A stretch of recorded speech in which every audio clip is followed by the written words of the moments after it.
Priatelia, ahojte. Dneska to bude opäť trošku osobnejšie. Bude to taký môj názor, môj pohľad, alebo možno až úvaha, kam sa k dnešnému dňu automobilový svet, alebo teda priemysel, ubral. Za posledných 130 rokov samozrejme tie autá sa posunuli technologicky, bezpečnosťou aj se vším všudy naozaj raketovými krokmi dopredu. Keby hociaké dnešné auto zoberiete do minulosti takému Karlovi Benzovi či Henrymu Fordovi, asi by neveriacky krútili hlavami, čo ľudia dokázali zostrojiť. Prečo spomínam týchto dvoch pánov?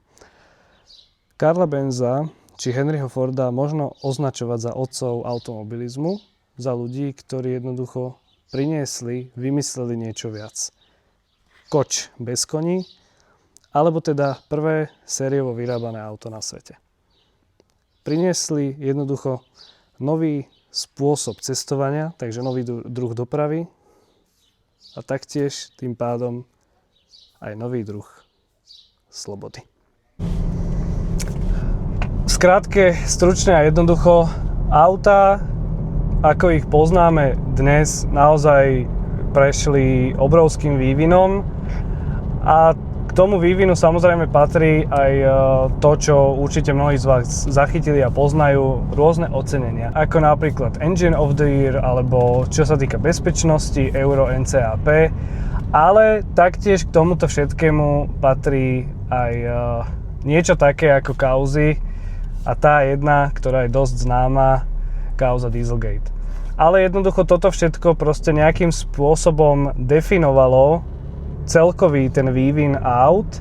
Podľa môjho názoru jednoducho došiel určitý bod, kedy sa možno niečo zlomilo.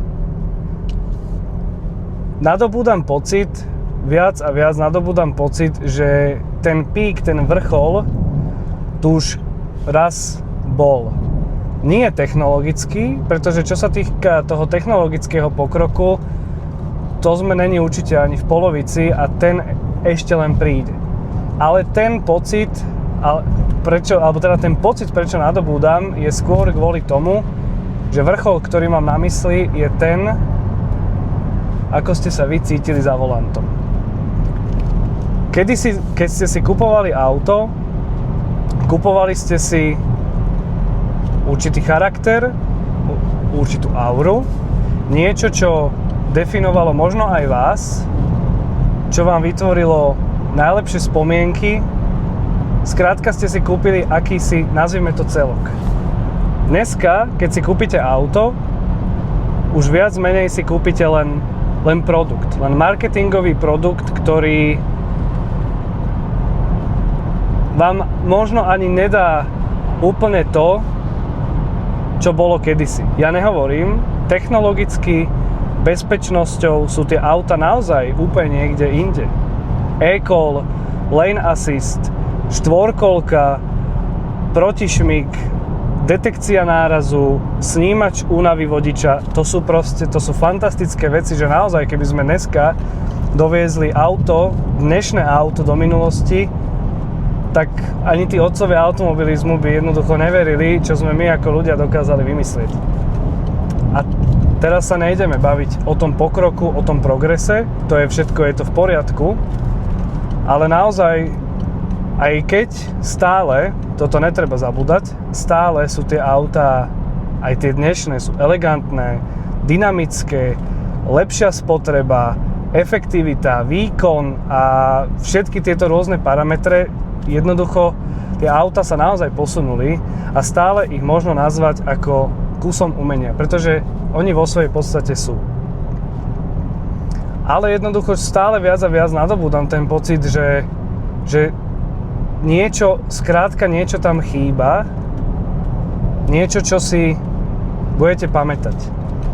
Dnešné auta mám pocit, že sú len módna prehliadka na 5 minút a nie je niečo, čo sa vám utkvie do hlavy ako niečo wow. A ja sa možno mýlim a možno sú presne také, aké majú byť. Aké sú práve teraz.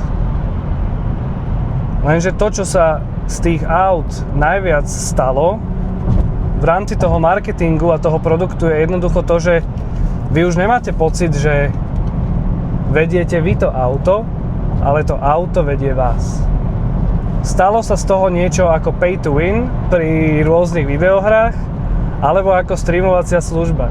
Platíte si za softverové funkcie, výbavy, máme tu rôzne online služby a mnoho aj ďalších mikrotransakcií a už to nie je proste také, ako keď ste si, príklad poviem, 10 rokov dozadu nakonfigurovali nejaké auto.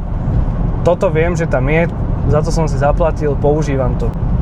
Kedysi to auto znamenalo naozaj symbol slobody. Dneska je to sloboda za peniaze.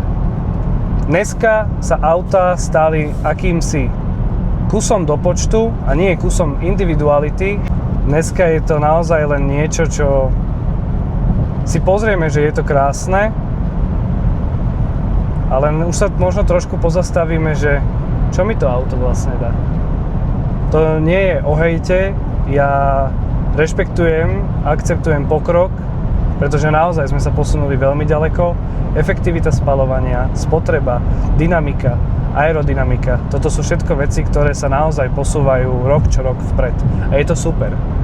Je super aj široká možnosť motorizácií, rôznych karosárskych verzií a presne o tom to má byť. Aby ste si zvolili to, čo vám vyhovuje. Ale jednoducho je tu proste niečo, čo už si len tak ľahko nezapamätáte. A práve aj kvôli tomuto, čo sa dneska bavíme, som chcel zaradiť aj vaše autá. Autá, ktoré pre vás niečo znamenajú, ale aj tie, ktoré vo vás zanechali tú najväčšiu stopu. Žiaľ, no, ozvalo sa mi len veľmi málo z vás, ale nevadí. No ale možno je práve teraz na to ten vhodný čas, aby sme túto celú tému otvorili spoločne.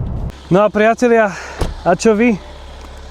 Máte nejaké auto, alebo mali ste, na ktoré sa skrátka nezabúda? Pretože možno na základe vašich príbehov vznikne video, kde sa na toto celé pozrieme očami vás, očami ľudí, pre ktorých sú auta naozaj niečím viac, ktorí ich naozaj vnímame ako kus umeleckého diela a kus určitého charakteru.